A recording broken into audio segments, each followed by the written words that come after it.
कहीं ऐसा नहीं है कि देखा जाए तो गिरिडीह लोकसभा में कुर्मी वोटर सबसे ज्यादा है नहीं नहीं, इसके कारण? रांची में भी अच्छे खासे हैं, जमशेदपुर में भी अच्छे खासे हैं, हजारीबाग में भी अच्छे खासे हैं, धनबाद में भी अच्छे खासे हैं। वो कारण नहीं। अच्छा, हम कहाँ जाते हैं? सपोज दैट अगर हम किसी सीट से चुनाव लड़ेंगे तो उसी सीट से लड़ेंगे जो मेरा क्षेत्र है। धनबाद भी जाएंगे तो धनबाद में भी कुल वोटर की संख्या अच्छी खासी है। इस गिरिडीह के उस साइड में जाएंगे तो हजारीबाग है, वहां भी कुल वोटर की संख्या अच्छी खासी है। देखिए, वो विषय वो नहीं है।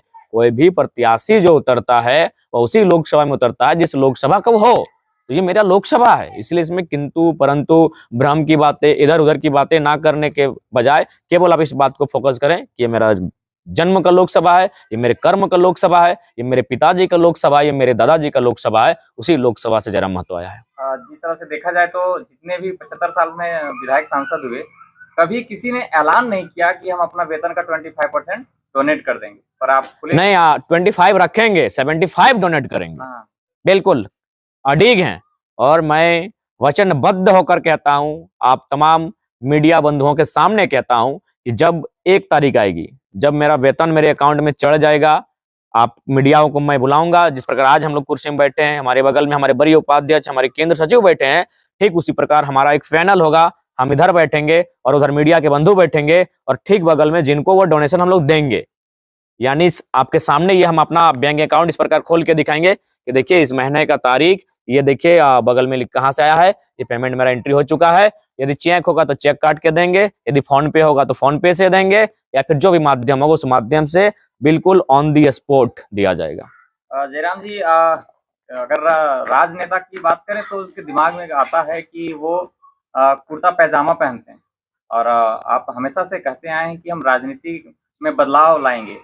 क्या आपकी जो वेशभूषा है, आप एक जैसे कह सकते हैं कि एक साधारण जो लोग पहनते हैं वो पहनावा में, तो इसको आप किस रूप में देख रहे हैं? देखिए, सबसे पहली बात है कस्टम और कल्चर। कस्टम यानी बाहर का और कल्चर यानी इनर, और हमारा जो आसपास का वातावरण, जो हमारा संस्कृति है, जो हमारी परिस्थिति है, वो थोड़ा सा इंसान का मन मुताबिक होना चाहिए।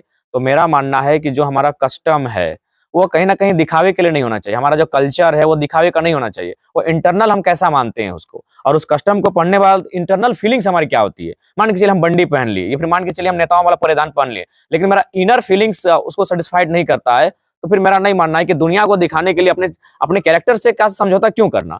इसीलिए मेरा मानना है हम टी शर्ट में अपने आप को कंफर्ट फील करते हैं, हम ट्राउजर में अपने आप को कंफर्ट फील करते हैं, तो वही मेरा स्पोर्ट्स शू में अपने आप को कंफर्ट फील करते हैं, तो वही मेरा रहेगा। और बाकायदा सदन में भी अगर हमारी एंट्री होगी तो मैंने स्पष्ट कहा, हो तो मैंने मीडिया के सामने कहा, उस दिन जो मेरा टी शर्ट होगा वो मिस्टर चैम्प्स वाला टी शर्ट रहेगा, अगर हमारे सदन में हमारी एंट्री हुई तो।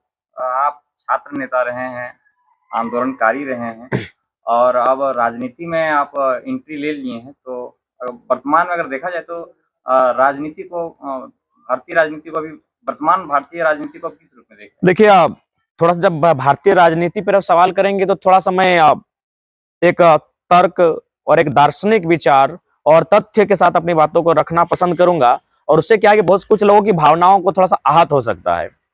देखिए, सबसे पहली बात, भारत एक लोकतांत्रिक देश है और लोकतंत्र की जो ढांचा है उसका सबको सम्मान करना चाहिए, क्योंकि लोकतंत्र के कारण ही आज सभी वर्गों को अवसर मिला है। नहीं तो जब राजतंत्र की व्यवस्था थी, सभी को मालूम है कि कुछ वर्गों को ही स्थान मिल पाता था। किसान कामगार वर्ग कहीं ना कहीं हाशिए पर रहा करते थे अंग्रेजों के कालखंड में भी। तो भारत जब से एक प्रजातांत्रिक राष्ट्र के रूप में उभरा, एक गणराज्य के रूप में अपने आप को स्थापित किया, तो उस समय कहीं ना कहीं इस देश में क्रांति आई कि एक सामान्य व्यक्ति अगर उसमें प्रतिभा है, तो आज देखिए श्रीमती द्रौपदी मुर्मू इस राष्ट्र की सर्वोच्च रहनुमा है। तो जहां तक अगर आज मैं देखूं तो, चूंकि यार अब जब मैं आज की बात करूं तो इसका मतलब ये नहीं आप हमें 70 साल पहले जाके किसी से तुलना करवाइएगा। मैं जिस उम्र का हूं, मैं जिस दौर का हूं, उस दौर की मैं चर्चा करता हूं। सबसे पहली बात, अगर आज मुझसे पूछा जाए तो मैं तीसरे फ्रंट को देखना चाहूंगा, क्योंकि इंडिया जो वर्तमान में जानी जाएगी वो कभी यूपीए के नाम से जानी जाती थी। एक बहुत बड़ा कार्यकाल उनका रहा, कामों का, कार्यों का उनका कार्यकाल जो रहा मिला जुला रहा, और कुल उसके बाद 10 सालों का मोटा मोटी कार्यकाल कंप्लीट होने वाला है, इसे हम लोग एनडीए कहते हैं। लेकिन वर्तमान की अगर आप बात करें तो अगर आप प्रैक्टिकली सोचें और प्रैक्टिकली देखें तो मुझे लगता है कि कहीं ना कहीं एक राजपोशी की तैयारी चल रही है। इस बात से 30 से 35% लोगों को थोड़ा सा हाथ हो सकता है, लेकिन वे लोग भी प्रैक्टिकली सोचें कि आज आप चंडीगढ़ में मेयर का चुनाव देखें। लोकतंत्र का मतलब क्या है? आर्टिकल 19 कि आपको कहने की आजादी है, लेकिन आज देखिए व्यवस्थाएं कैसी हो रही हैं कि यदि आप बोल रहे हैं, प्रोटेस्ट कर रहे हैं, तो आप पे एफआईआर होगा। यदि आप विपक्ष के हैं तो उसके मुख्यमंत्री ही क्यों ना है, आपको जेल में भर दिया जाएगा। तो ये लोकतंत्र के लिए शुभ संकेत नहीं है। तो मेरा मानना है कि इस राज्य में इस राष्ट्र में एक तीसरा फ्रंट मजबूती के साथ आए, वो कोई रहे, दक्षिण भारत से आए, उत्तर भारत से आए, पूर्वोत्तर भारत से आए, पश्चिम भारत से आए, मध्य भारत से आए, तीसरा फ्रंट, एक मजबूत तीसरा फ्रंट आए जो देश की लोकतांत्रिक मर्यादाओं का बचाव करते हुए और इस देश को एक बेहतर आइडियोलॉजी के साथ आगे ले जाने का कार्य करे। लेकिन वर्तमान में आप देख सकते हैं, मीडिया की स्थिति देख सकते हैं आप। हम तो कभी कभी हद हो जाता है कि प्रधानमंत्री जिताएंगे वर्ल्ड कप की ट्रॉफी।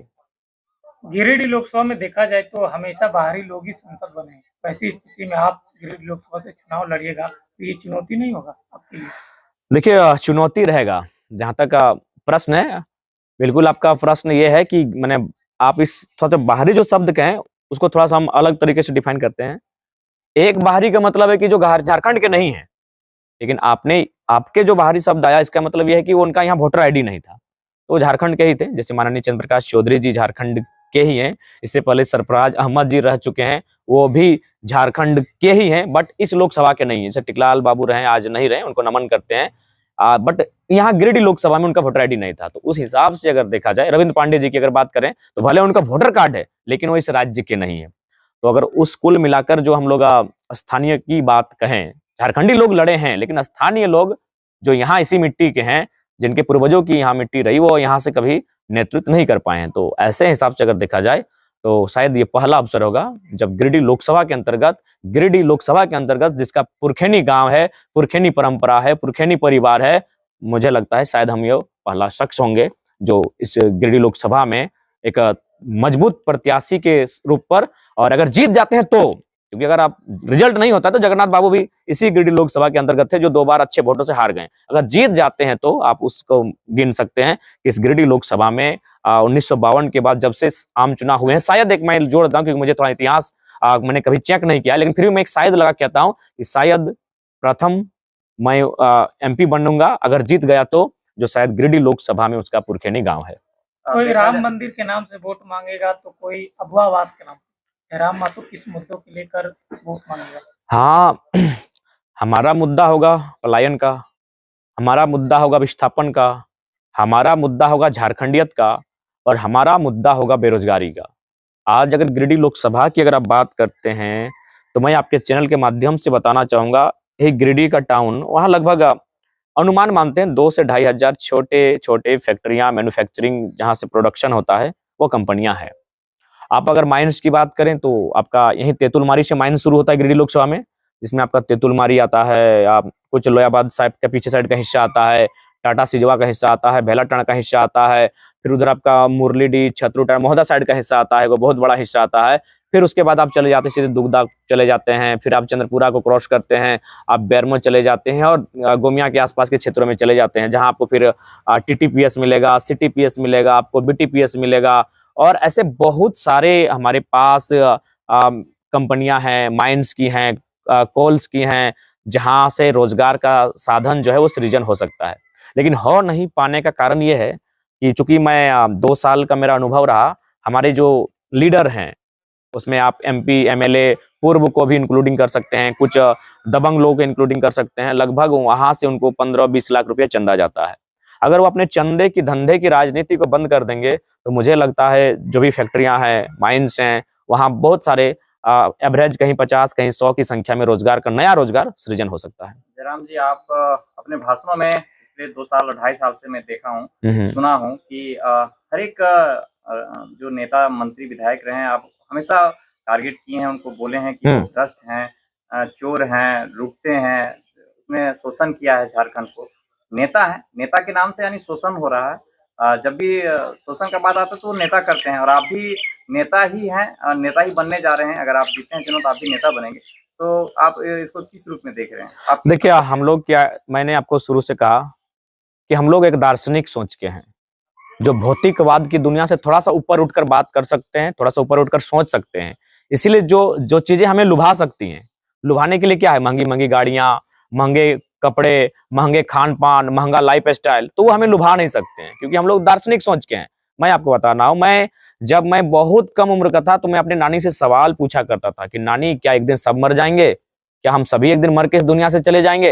तो मेरा जो माइंड सेटअप रहा है वो हमेशा दार्शनिक माइंड सेटअप रहा है। तो ये भौतिकवाद, ये चकाचौंध जिस कारण आज ये लोग पैसा लूट रहे हैं, वो चीजें हमें कहीं ना कहीं अपनी ओर खींच नहीं पाएगी। ये हमारा एकदम सॉलिड माने स्ट्रेंथ है हमारा, और हम इस बात के लिए हमारा जो वचन है एकदम हम वचनबद्ध हैं। और जहां तक बात आई पॉलिटिकल्स की, आज जो लीडर्स हैं, वर्तमान सांसद की बात करें या पूर्व सांसद की बात करें, इनको गिरिडीह के लोगों ने बड़ी उम्मीद के साथ चुना। अब ऐसा नहीं कि उन्होंने काम नहीं किया, बिल्कुल किया है। हर गांव में, हर एक प्रखंड पंचायत में इनके बोर्ड आज भी हैं, लेकिन वो सड़क का बोर्ड है, वो किसी जल मीनार का बोर्ड है, वो किसी योजना का बोर्ड है। अरे भाई, उससे ऊपर होता है कि आप हमारे भविष्य के बारे में क्या चर्चा की। अगर सड़क ना रहे, हमारा जीवन यापन हो सकता है, लेकिन अगर हमारे पास रोजगार का साधन, हमारे पास खेती बाड़ी ना रहे, तो शायद जीवन यापन नहीं होगा। तो उस पर इन्होंने क्या चर्चा किया, हमारे फ्यूचर को लेकर इन्होंने क्या चर्चा किया। आज अगर मैं पूर्व सांसद की बात करूं तो वो 5 बार सांसद रहे, लेकिन उन्हें कभी फुर्सत नहीं मिला कि गिरिडीह के लोगों के बारे में सोचूं। तो उन्होंने